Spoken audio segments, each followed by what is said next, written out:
Hello guys! So for today's video ay gumawa ako ngayon ng tocino. Syempre mga may perfecto pang baon pang ulam sa bahay. So ang ginawa ko lang po dito ay minarinate sa toyo, bawang, paminta, asukal, konting asin.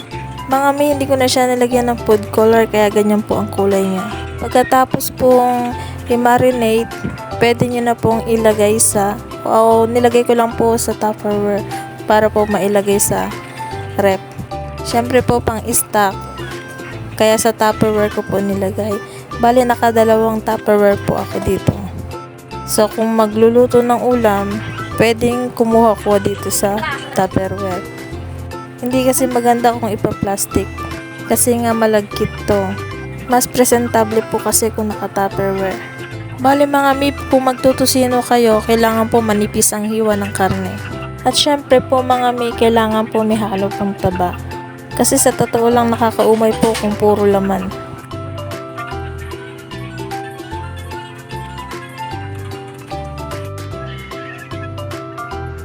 Ayan po, tapos na po. So pwede na po nating i-rep. Thank you for watching po.